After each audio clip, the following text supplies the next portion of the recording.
ओम नमो भगवते वासुदेवाय। आप सभी का हमारे YouTube चैनल पर स्वागत है।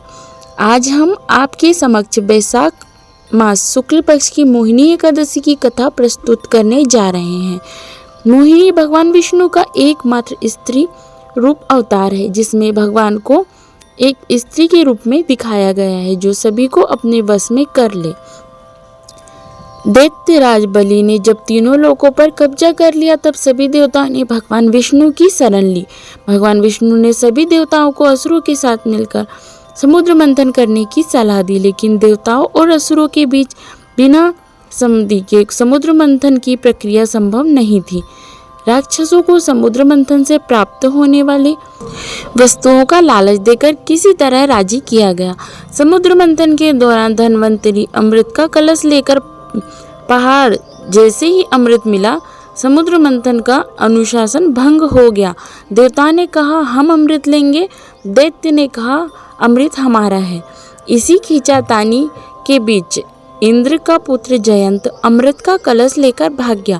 सारे देवता उसके पीछे पीछे चलने लगे तथा देवताओं के बीच युद्ध हुआ। परेशान होकर भगवान विष्णु ने मोहिनी रूप धरा। अपने मोहिनी रूप में भगवान ने दैत्य तथा देवताओं को मोहित कर दिया और उनकी बात सुनी। देवता तथा असुरों की बात सुनने के बाद उसने कहा कि आप सब मुझे दे दीजिए, मैं बारी बारी से देवताओं तथा असुरों को अमृत का पान करवा दूंगी। तब दोनों मान गए। देवता एक तरफ तथा असुर दूसरी तरफ बैठे।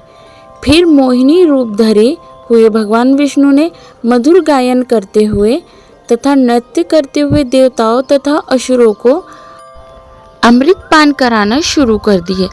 असल में मोहिनी बने हुए भगवान विष्णु अमृत पान तो सिर्फ देवताओं को ही करा रहे थे, जबकि असुर समझ रहे थे कि वह भी अमृत पी रहे हैं। इस प्रकार भगवान विष्णु ने मोहिनी अवतार लेकर देवताओं का भला किया। जिस दिन भगवान विष्णु ने मोहिनी अवतार लिया था, उस दिन वैशाख मास के शुक्ल पक्ष की एकादशी तिथि थी, इसलिए इस दिन को मोहिनी एकादशी के नाम से जाना जाता है। मान्यता है कि मोहिनी एकादशी का व्रत करने से सभी पापों से मुक्ति मिलती है और अंत में मोक्ष की प्राप्ति होती है। यह एकादशी बहुत ही प्रभावशाली है। कहा जाता है इस एकादशी का व्रत करने वाला व्यक्ति जीवन में सभी प्रकार के दुखों से दूर रहता है। भगवान श्री राम और युधिष्ठिर ने भी इस व्रत को किया था। प्राचीन समय में युधिष्ठिर को धर्म का ज्ञान देते हुए भगवान श्री कृष्ण कहने लगे, हे धर्मराज, मैं आपसे एक कथा कहता हूँ जिसे महर्षि वशिष्ठ ने श्री रामचंद्र जी से कहा था।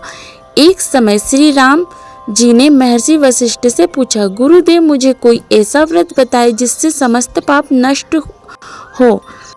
तब महर्षि वशिष्ठ बोले, राम, आपकी बुद्धि अत्यंत शुद्ध तथा पवित्र है।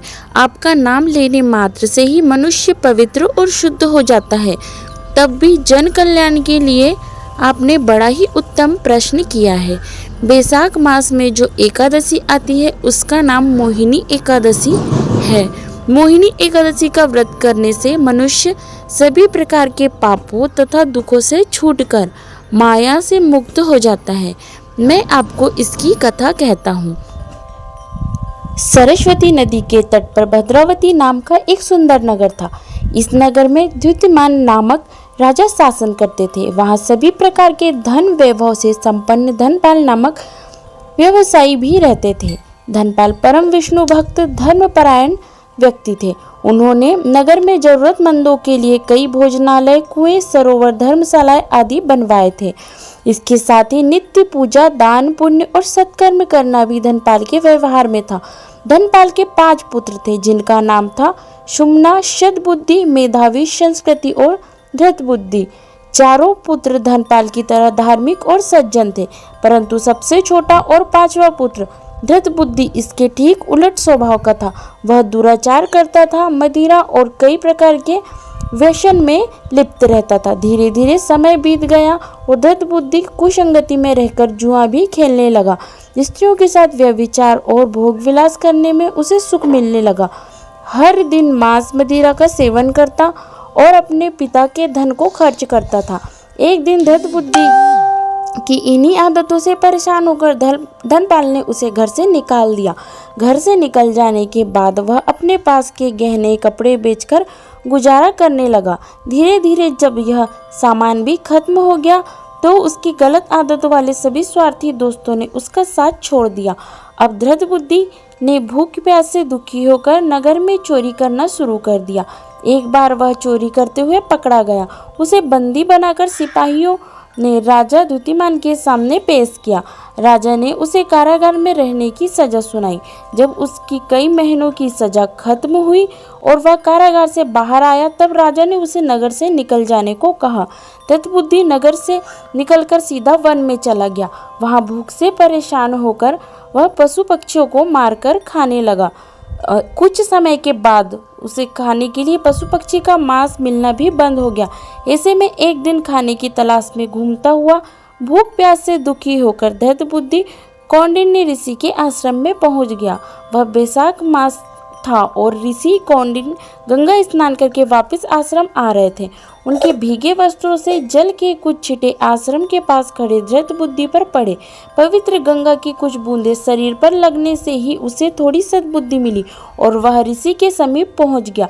ऋषि कौंडिन्य मुनि को प्रणाम करके उसने अपना परिचय दिया और उनसे हाथ जोड़कर विनती की कि हे ऋषि, मैंने जीवन भर बहुत पाप कर्म किए हैं। मुझे जो सजा मिले उससे भी मैं कुछ नहीं सीख पाया। अब मैं अपने पापों का प्रायश्चित करना चाहता हूँ। कृपया आप मुझे इन पाप कर्मों से छूटने का कोई उपाय बताएं। उसकी विनती सुनकर ऋषि कौंडिन्य ने कहा, हे बालक, तुम बैसाख मास के शुक्ल पक्ष की मोहिनी एकादशी का व्रत रखो। इससे तुम्हारे सभी पाप नष्ट होंगे और तुम्हें भगवान विष्णु की कृपा प्राप्त होगी। यह सुनकर धृतबुद्धि संतुष्ट हुआ और विधि विधान के साथ मोहिनी एकादशी का व्रत किया। इस व्रत के प्रभाव से धृतबुद्धि के सभी पाप नष्ट हुए और वह मृत्यु के पश्चात गरुड़ पर विराजित होकर विष्णु लोक को प्राप्त हुआ। इस व्रत को करने से मुक्ति मिलती है। इस समस्त संसार में इस व्रत के जैसा कोई दूजा व्रत नहीं है। इस व्रत के महात्म्य को पढ़ने और सुनने से सहस्र गोदान का फल प्राप्त होता है। इस प्रकार मोहिनी एकादशी व्रत कथा समाप्त हुई। विष्णु भगवान की जय। यदि आपको मोहिनी एकादशी व्रत कथा का वीडियो पसंद आए तो कमेंट बॉक्स में ओम नमो भगवते वासुदेवाय जरूर लिखिएगा। आप सभी को हार्दिक धन्यवाद। श्री कृष्ण गोविंद हरे मुरारी, हे नाथ नारायण, हे वासुदेवाय।